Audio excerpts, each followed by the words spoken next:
योग वशिष्ठ 49वां दिन। तच्चिंतनम तत्कथनम अन्योनयम तत्प्रबोधनम एतद एक परत्वम च तद अभ्यासम विदुर्बुधः।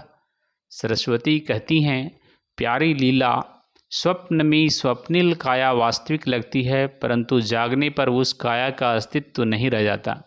इसी प्रकार स्मृति तथा सुप्त प्रवृत्तियों द्वारा पोषित हमारी यह भौतिक काया भी हमें उस समय असत लगती है जब हम जान जाते हैं कि स्मृति और प्रवृत्तियां भी असत हैं। जिस प्रकार स्वप्न के उपरांत तुम अपने भौतिक शरीर को देखती हो, उसी प्रकार इन प्रवृत्तियों का अंत हो जाने पर अपनी दिव्य काया दिखलाई पड़ने लगती है। स्वप्न का अंत होने पर गहरी नींद आ जाती है।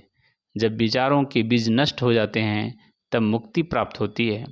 मुक्तावस्था में विचार बीजों का अस्तित्व नहीं होता। यदि कोई मुक्त संत रहता या सोचता हुआ दिखाई देता है तो बस ऐसा करता हुआ ही वह प्रतीत होता है। ठीक वैसे ही जैसे कोई जला हुआ कपड़ा जमीन पर पड़ा हो, यह न गहरी नींद के समान है न बेहोशी के समान है। इन दोनों में विचार बीज छिपे हैं। अभ्यास के द्वारा यह हम शांत हो जाता है। उसके बाद तुम अपनी चेतना में विश्राम कर सकती हो। ऐसी अवस्था में यह दृश्य संसार लुप्त होता हुआ प्रतीत होगा। अभ्यास क्या है? उसी एक का चिंतन, उसी एक का कथन, औरों से उसी की चर्चा, उसी एक के प्रति पूर्ण समर्पण। इसे ही बुद्धिमान लोगों ने अभ्यास की संज्ञा दी है।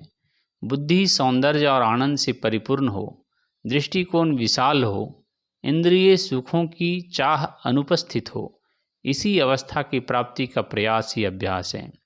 किसी की ऐसी पुष्ट धारणा बने कि विश्व का कभी सर्जन नहीं हुआ, इसलिए इसका अस्तित्व भी नहीं, यह संसार है, यह मैं हूँ, इस तरह के प्रश्न भी मन में न उठें, यही अभ्यास है। ऐसी अवस्था में आकर्षण विकर्षण उत्पन्न नहीं होते। इच्छा शक्ति द्वारा आकर्षण विकर्षण पर विजय पाना तप कहलाता है, इसे ज्ञान नहीं कहते। इस समय तक परछाइयाँ फैलने लगी थी। सभा विसर्जित हुई। अगले दिन सुबह फिर सभा की कार्रवाई आरंभ हुई। वार्ता का आरंभ वशिष्ठ जी ने किया। वशिष्ठ ने कहा, हे राम। फिर तत्काल देवी सरस्वती और रानी लीला गहरे ध्यान में बैठ गई। उनकी निर्विकल्प समाधि लगी। वे दोनों शारीरिक चेतना से ऊपर उठे। उन दोनों ने संसार संबंधी सभी धारणाओं का त्याग किया था, इसलिए वे पूर्णतः उनकी चेतना से लुप्त हो चुकी थी। वे दोनों अपनी ज्ञान काया में विचरण करने लगीं। यद्यपि ऐसा लगता था कि उन्होंने हजारों मील की आकाश में यात्रा संपन्न की है, परंतु वे अब भी उसी अपने कमरे में बैठी थी। वे जिस तल पर विचरण कर रही थी वह चेतना का तल था। उन्होंने वह सब देखा जो सरस्वती के मन में था और जिसे वह लीला को दिखाना भी चाहती थी। लीला ने समुद्र देखे, पहाड़ देखे, ब्रह्मांड के पालक देखे, देवताओं का राज्य देखा, आकाश और कठोर दान देखी की तरह धरती देखी, और देखा उसने अपना घर भी।